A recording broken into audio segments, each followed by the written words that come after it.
Hi, welcome to Watch It Play. My name is Rodney Smith. Don't worry, we didn't lose our sponsor, and I'll explain that in the news and updates. So starting with this video, we're going to be cutting the videos in half. Okay, that's not what I meant. That's not what I meant either. Okay, so what I meant was, we're going to separate the gameplay portions of the videos from the news and updates, the Q&A part of the video. The reason for that is the last few videos have been 20 minutes, sometimes longer than 20 minutes long, and I'm afraid there's a little psychological trick that happens there. I know it happens for me when I have subscriptions on YouTube and I go to check the new videos that have been released. If I see one that's like 20 minutes or longer, it's not as appealing to me to start watching that if, say, it was 10 minutes or less. And that's really my target, was to sort of keep these videos to 10 minutes or less, but we've kind of been expanding the content, which I think you guys are enjoying. I'm certainly enjoying creating it. I like the interactive feel of it. But I think in order to make it a less daunting task to keep up, I'm going to release the videos as 10 minutes or less segments. And the way to do that the most easily is to separate those two parts of the videos.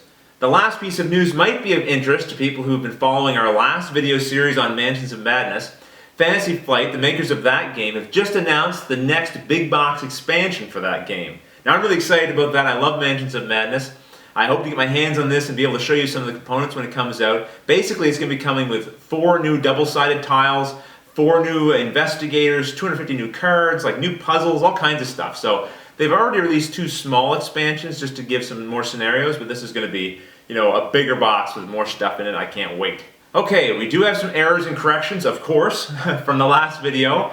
One thing I noticed after I finished filming was that the snake that Luke had and passed over to the cleric should have gone the other direction. This new high alert card says to pass one monster to your right, and because I don't have this set up in a circle, I got a bit confused and baffled. So this should actually go to our rogue. So I'll add that right now.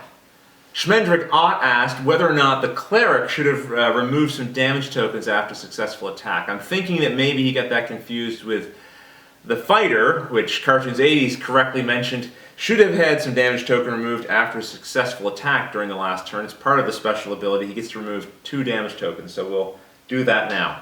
Now the last correction has to do with line of sight. You might remember in the last video, I was struggling with the idea that our Goth, who at the time was back here, would be able to fire his I-beam down the hallway and around the corner and hit our heroes. So I was thinking, the rules don't really cover line of sight. Does it make sense for this to be able to happen? And I was struggling with it. Now, I'll be honest, when I used to play this game with Luke, we completely ignored rules of line of sight. We never debated about it. We had let the arrows fly around corners and I-beams fly around corners, and etc., etc. But in presenting the video to you guys, I started to doubt myself again on that. So thankfully, one of our contributors, Jabam, forwarded an actual quote from Peter Lee, the designer of the game. He addressed this issue on Board Game Geek. He said, "It was a conscious decision to avoid a complex line of sight system. Line of sight determination can be a real drag on the speed of a game. I admit the flavor of archers curving shots feels off. I imagine the archer leaps out, fires a shot, and then ducks back under cover. So, as Jabam suggests, in this scenario, Balax perhaps is elongating one of its eye stalks away from its body. The protrusion allows the eye a better field of view in the dungeon." Okay, I'm guessing these eye stalks must be quite long. But anyway, that's one way you can see that even when the theme gets in the way, you can kind of imagine your way around if you want to. So that's the way we'll play it. During our gameplay video, we'll go back and we'll let Andrew roll the attack for the Goth twice, as should have happened in the last video. So thanks for having patience with me as I dealt with my uncertainty around this ruling. I'm kind of glad it came up. We got to get a direct answer right from the designer. And so now we can move on to questions and answers. The first one comes from Mathmethman. And he asks, if a monster card is passed from player to player, as is going to happen with the high alert card here, does that mean a player can end up with 2 of the same kind of monsters? It's an interesting question, right? Because normally if you draw a monster card, and you already have that monster card, you have to discard it. Now the rules don't specifically address this that I could find, but I believe we have to go back to that rule. So if, for instance, the fighter was passing a snake over to the rogue, and the rogue already had a snake, then I would think that snake should pass to the next person. Or if, for instance, Luke had more than one monster, he wouldn't be able to pass the snake over. He'd have to pass a different monster over. The next question also comes from Math Man. He wants to know if you've got experience cards, like say we do here, that each have 2, 2, and 2 experience listed on them, and that makes 6, but you only need 5. Do you get to save that extra experience point for later use?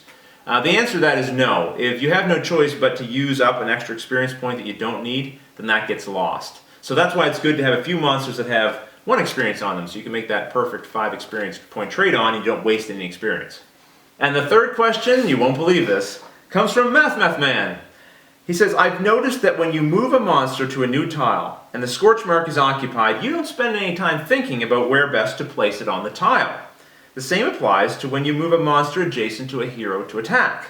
Is the exact position of the monster largely irrelevant, or are you so skilled at instantaneous tactical thinking that you are able to place it in the best position by pure instinct? Yes, that is exactly why. It's my great, incredible skill. I like the sound of that option anyway. You strike me as an honest person, so I'm prepared to believe the latter if you say so. Actually, it is the latter, and the reason for that is because it is largely irrelevant where you place the monsters. Most of the monsters have on their tactics, it'll say, if the monster is adjacent, then yes, it attacks. Otherwise, move it adjacent, or move it 1 tile closer. So where the monster is positioned doesn't really make a difference unless the monster is adjacent. And actually in the last video, when one of our monsters was attacking one of our heroes, I made sure it moved adjacent to that hero as well as adjacent to the other hero that was on that tile. That way, that second hero would be able to attack that monster without first having to use up a move action to get closer. And again, that was a quick tactical decision I made using that pure instinct that I have. So, hopefully that answers your question, and we have one more question. The Mage Delanuit wants to know if monsters get burned by the burning walls. Remember, we had this Walls of Magma environment card, and if you ended your hero phase adjacent to a wall, then you suffered 1 damage. As far as I know, all the bad negative things that happen through encounter cards only affect the heroes and not the monsters. So if you have reason to suggest otherwise, or you know of a ruling where that's not the case, please let me know and I'll update that in the next video. And speaking of feedback, please let me know what you think about splitting this video series in half and having the gameplay separate from the video where we do the Q&A and the errors and corrections. If you absolutely hate that idea, let me know. But if you like it, I'd also appreciate hearing that as well, because your feedback helps me make decisions about what to do moving forward with this video series. Anyway, I hope you found that helpful, and I hope you tune in for the next video when we see what's going to happen with our wizard and our cleric.